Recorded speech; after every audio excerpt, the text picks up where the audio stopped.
எனக்கு அன்பான தெய்வ மனிதர்களே, நாம் ஒவ்வொரு நாளும் ஒவ்வொரு வேத பாடமாக படித்து கொண்டு இருக்கிறோம். முதல் 6 அகமங்கள் முடித்து இந்த 7வதின் நியாயாதிபதிகள் பகுதி 2இல் வந்திருக்கிறோம். நாம் ஒவ்வொரு நாளும் புதிய புதிய வேதாகமத்திற்குள்ளே புதிய புதிய பாடங்களை நாம் கற்றுக்கொண்டு வருகிறோம். முன்பதாக இந்த வேதாகமத்தில் நீங்கள் வாசிக்கும் பொழுது ஒவ்வொரு காரியமாக உங்களுக்கு புரிந்து கொள்ள கடினமாக இருக்கும். இன்று நம்முடைய வேத பாடமானது அவ்வளவு எளிமையாகவும் அவ்வளவு விளக்கமாகவும் தெளிவாகவும் நாம் கொடுத்து கொண்டு வருகிறோம். இன்றைக்கு நேரடியான இந்த புஸ்தகத்தின் பகுதி 2 நியாயாதிபதிகள் பகுதி 2 நாம் தொடர்ந்து பார்ப்போம். நியாயாதிபதிகள் புஸ்தக காலத்திலே இந்த ஒரு 3 அந்நிய தெய்வங்கள் இந்த இஸ்ரவேலர்களுக்குள்ளே இந்த யோசுவாவின் காலத்தின் பிறகு அதிகமாக வழிபட்ட போது நடந்த நிகழ்வுகளை குறித்தும் அதனால் மீட்கப்பட்ட நிகழ்வுகளை குறித்தும் தேவனுடைய அன்பும் அதன் மீது வந்த அந்த தேவனுடைய அன்பை வழிவிலகி போன ஜனங்களுக்கு வந்த அந்த அநீதியையும் நாம் இன்று குறித்து தியானிக்க போகிறோம். நேற்று இந்த நியாயாதிபதிகள் 13 இரட்சகர்களாகிய அந்த மீட்பர்களை குறித்தும் நாம் தியானித்தோம். இன்றைக்கு அவர்கள் அந்த தேசத்தில் இருந்த பொழுது அவர்கள் இஸ்ரவேலர்கள் செய்த பாவங்களை குறித்தும் அந்த வழிபாட்டு முறைகளை குறித்தும் அவர்கள் ஏன் பின்தங்கினார்கள், தேவன் ஏன் அவர்களை தண்டித்தார் என்பதையும் விரிவாக பார்க்க போகிறோம். முதலாவது, இந்த 3 அந்நிய தெய்வங்கள் தான் முதலாவது இடத்தை பிடித்திருக்கிறது. ஏன் இந்த அந்நிய தெய்வங்கள் இந்த 3வது இடத்தில் முதல் 3 இடத்தில் வருகிறது என்றால், அதிகமாக இஸ்ரவேலர்கள் இதை சேவித்தார்கள் என்று வேதமே சொல்கிறது. முதலாவதாக இதனுடைய பிரச்சனை என்னவென்று எங்கிருந்து தொடங்கியது என்று பார்ப்போம். முக்கிய சமூக பிரச்சனையானது இஸ்ரவேலர் தேவனுடைய கட்டளையை மீறி கானானியர்களை துரத்திவிட தவறியதால் உருவானது தான் இந்த பிரச்சனை. இந்த இஸ்ரவேலர்கள் கானானியர்களோடு அவங்களை துரத்தி விடாமல் இருந்ததே மிகப்பெரிய தவறு. ஆனால் அவர்களிடையே இவர்கள் என்ன செய்தார்கள்? கலப்பு திருமணம் செய்தார்கள். அவர்களது முறைமைகளின்படி நடந்தார்கள். இவர்களின் முறைமைகளின்படி அவர்களை கொண்டு வரவில்லை, மாறாக இந்த கானானியர்களின் முறைமைகளின்படி இவர்கள் நடந்தார்கள் என்று வேதம் சொல்கிறது. இந்த கானானிய கலாச்சாரம் இஸ்ரவேலருக்குள் வந்தபோது அதனால் உருவான விக்கிரக வழிபாடு ஒரு மிகப்பெரிய வழிபாட்டு சிக்கலை உண்டாக்கியது. இப்போ இந்த பக்கம் ஆண்டவரையே சேவிக்கணும், இந்த பக்கம் பாகாலையும் சேவிக்கணும்னா முடியாது. ஆண்டவர் சொல்கிறார், ஒன்று ஆற்றுல கால் வை, இல்லைன்னா சேத்துல கால் வை. ஆற்றுல கால் வச்சா உன் தலைக்கு மேலே வெள்ளம் போனாலும் அது ஒன்று மேற்கொள்வது இல்லைன்னு சொல்கிறார். இப்போ பாகால் இதெல்லாம் இருந்ததுன்னா சேத்துக்களை கால் வைக்கிறது, அதாவது புதக்குழிக்கில் கால் வைக்கிறது. உள்ளே போனது தான், திரும்ப எடுக்கலாம் முடியாது. அந்த மாதிரியான ஒரு அடையாளம் நம்ம வச்சுக்கொள்ளணும். முதலாவது இந்த 3 முக்கிய தெய்வங்களை குறித்து கொஞ்சம் விரிவாக பார்ப்போம். இந்த பாகால் தான் முதல் இடத்தை பிடிக்கிறது இஸ்ரவேலர்களிடத்தில். இந்த செழிப்பின் தெய்வம் என்று கருதப்பட்ட பாகால் ஒரு கருத்தூணினால் ஆக்கப்பட்டு பெரும்பாலும் தோப்புகளில் தான் வைத்து வழிபாடு செய்யப்பட்டது. பல தருணங்களில் பாகால் வழிபாட்டில் என்னென்ன சம்பவங்கள் நடந்தன என்று பார்க்கலாமா? இந்த பாகாலை வழிபட்டதற்கு பின்னாடி ஒரு 2-3 காரியங்களை இவர்கள் அருவருப்பாக செய்தார்கள். என்ன பண்ணுறதுமா? விபச்சாரம். அது எரேமியா 7ஆம் அதிகாரம் 9ஆம் வசனத்தில் இருக்கிறது. தங்களை தாங்களே காயப்படுத்தி கொள்ளுதல். 1 ராஜாக்கள் 18ஆம் அதிகாரம் 28ஆம் வசனம். மனித உயிர்களை பலி கொடுப்பப்படுவதும் இடம்பெயர்வது உண்டு. அதுவும் எரேமியா 19ஆம் அதிகாரம் 5ஆம் வசனத்தில். பல தடவைகள் பழைய ஏற்பாட்டில் இந்த தேவனுடைய ஜனங்களுக்கு கன்னியாக இந்த பாகால் சொல்லப்பட்டிருக்கிறது என்பதை இந்த வேதாகமம் ஆண்டவர் நமக்கு சுட்டி காட்டுகிறார். இரண்டாவது, இந்த அஸ்தரோத். அஸ்தரோத் என்பது எப்போதும் பாகாலோடு இணைந்தே சொல்லப்படும் ஒரு கானானிய காதலுக்கான ஒரு பிரதான பெண் தெய்வம். உயரமான இடங்களில் வைக்கப்படும் ஒரு மரத்தில் ஆன கம்பமே இதன் அடையாளம். அடுத்து 3வது பெரிய தெய்வம் தாகோன். இது பெலிஸ்தீரின் தெய்வம். சிம்சோன் இறுதியாக தாகோனின் கோயிலை தனது பலத்தினால் இடித்துப் போட்டான். மனித முகமும்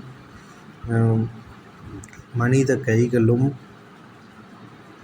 மீன் வடிவ உடலும் கொண்டது இந்த பெலிஸ்திய தெய்வமான தாகோன்.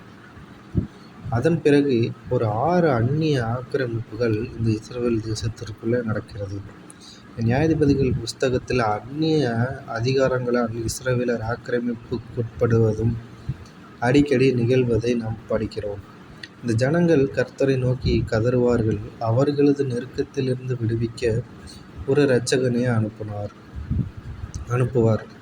விடுவிக்கப்பட்டு சமாதானம் உண்டான கொஞ்ச காலத்திலே மறுபடியும் விக்கிர வழிபாடுகளுக்கு சென்று விடுவார்கள்.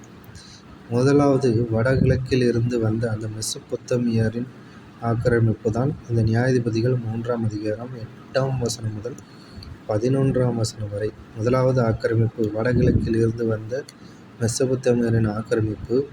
இதிலிருந்து ஒத்னியேல் ஜனங்களை விடுவித்தான் என்பதை அந்த முதலாம் நியாயாதிபதியாகிய விடுவித்தார் என்பதை நம்மால் பார்க்க முடிகிறது.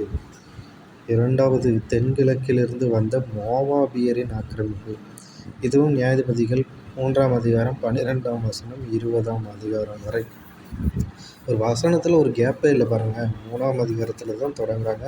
11ஆம் வசனத்தில் விடுதலை ஆகிறோம். அடுத்த 12ஆம் வசனத்தில் ஆண்டவர் அவர்கள் விடுத்து 2வது ஒரு ஆக்கிரமிப்பு அங்கே வருது. தென்கிழக்கில் இருந்து வந்த மோவாபியரின் ஆக்கிரமிப்பு. இதிலிருந்து இடதுகை பழக்கமுள்ளவனாக ஏகூத் மோவாபிய ராஜாவான எக்லோனை கொன்று ஜனங்களை விடுவித்தான் என்று வேதம் சொல்கிறது. மூன்றாவது கானானிய தலைவர்களான யாபின் மற்றும் சிசரா.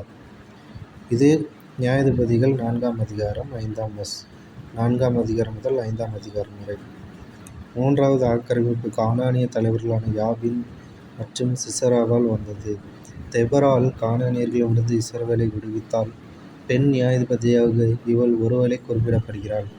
சிசரா கேனியனான ஏரின் மனைவியாகிய யாகேல் என்னும் பொன்னினால் கொல்லப்பட்டது கூடுதல் சுவாரஸ்யம்.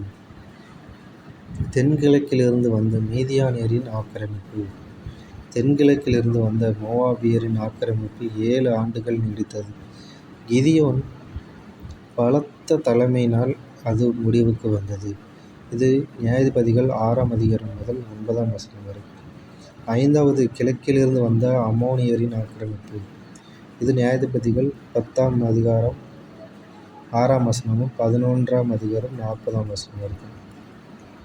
கிழக்கிலிருந்து வந்த இந்த அம்மோனியர் ஆக்கிரமிப்பை யெப்தா முறியடித்தாலும் அவனது அறிவற்ற பொருத்தனையின் காரணமாக அவனது குமாரத்தை உயிரிழக்க நேரிட்டது. தென்மேற்கில் இருந்து வந்த பெலிஸ்தரின் ஆக்கிரமிப்பு. ஆறாவது தென்மேற்கில் இருந்து வந்த பெலிஸ்தரின் ஆக்கிரமிப்பு. இந்த ஆக்கிரமிப்பு ஒரு முறை மாத்திரமல்லாது தொடர்ந்து பல தடவைகள் நடைபெற்ற ஆக்கிரமிப்பு. இது நியாயாதிபதிகள் 13ஆம் அதிகாரம். பெலிஸ்தியர்கள் தான் நியாயாதிபதி புஸ்தகத்தில் அதிகமாக ஆக்கிரமிப்பு செய்ததாக வேதம் நமக்கு அறிவிக்கிறது. சுமார் 200 ஆண்டுகள், அதாவது 200 ஆண்டுகள் காலப்பகுதியில் இஸ்ரவேலர் பெலிஸ்தியரின் ஆக்கிரமிப்பிலிருந்து சம்கார், சிம்சோன், சவுல், தாவீது போன்றவர்களால் விடுவிக்கப்பட்டனர்.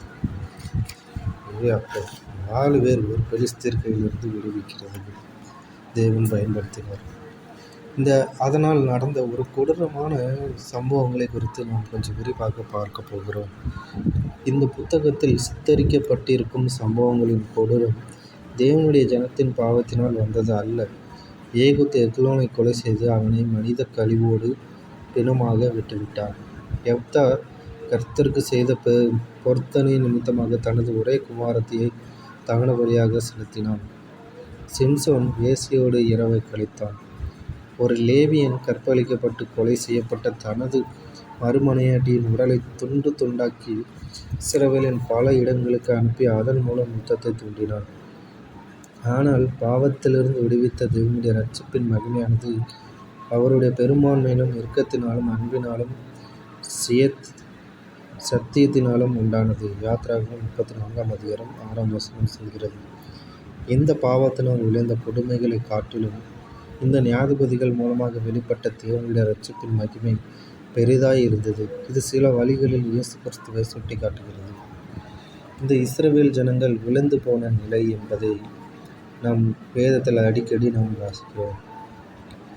மோசேயின் நாட்களில் வனாந்தரத்தில் சஞ்சரித்த இஸ்ரவேலர் சந்ததியும், யோசுவாவின் நாட்களில் தேசத்தை கைப்பற்றிய இஸ்ரவேலர் சந்ததியும் தங்களை விடுதலையாக்க தேவனை காண்பித்த பெரிய அடையாளங்களையும் அற்புதங்களையும் தங்கள் கண்களினால் கண்டிருந்தார்கள். ஆனால் கர்த்தரையும் அவர் இஸ்ரவேலருக்காக செய்த கிரியைகளையும் அறியாத வேறொரு சந்ததி அவர்களுக்கு பின் எழும்பிற்று. இந்த நியாயாதிபதிகள் 2ஆம் அதிகாரம் 10ஆம் வசனம். யோசுவாவின் கலாத்திய சந்ததியருக்கு பின்வந்த சந்ததியாரிலிருந்து இஸ்ரவேலர் மன்னராட்சி ஏற்பட்ட காலம் வரையுள்ள சந்ததி கர்த்தரின் பார்வைக்கு பொல்லாப்பானதை செய்து, அதாவது நியாயாதிபதிகள் 2ஆம் அதிகாரம் 11ஆம் வசனத்தில் இந்த இஸ்ரவேலர்கள் விழுந்து போனதுக்கான நிலைக்கு காரணங்கள் என்னவென்று பார்த்தால், தேவனுடைய அற்புதங்களும் அடையாளங்களும் கண்டவர்கள் தங்கள் முழு மனதோடு தேவனை பின்பற்றவில்லை. தேவன் அவர்களுக்கு கட்டளை இருந்தபடி அவர்களுடைய அதிசயங்களும் அவருடைய வழிகளையும் தங்கள் பிள்ளைகளுக்கு கற்றுக் கொடுக்கவில்லை.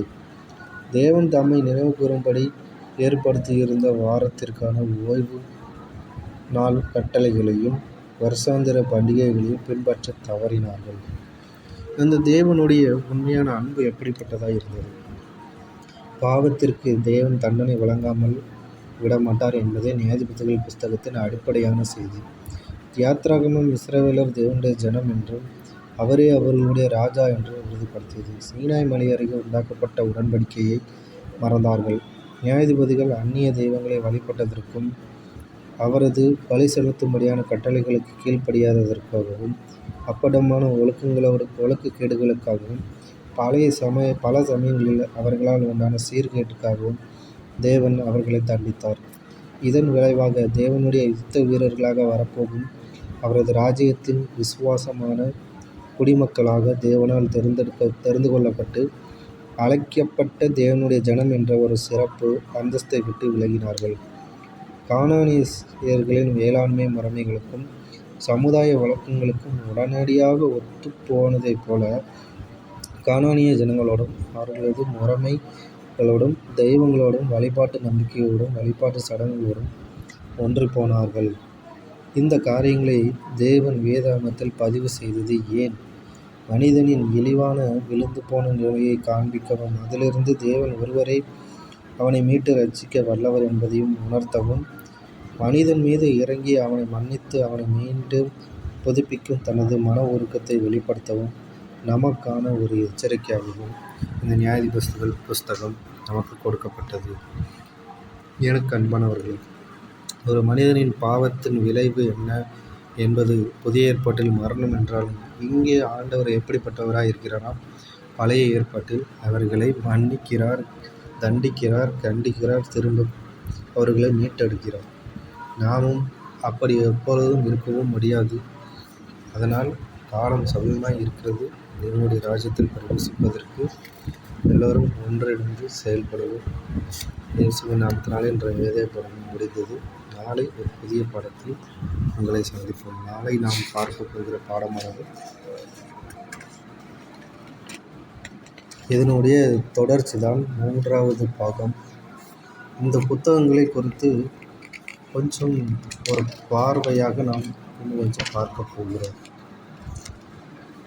இன்றைக்கு இந்த வேலைப்பாடு, நாளைக்கு பகுதி 3 உங்களை சந்திப்போம். இயேசுவின் நாமத்தினாலே எனது நன்றி.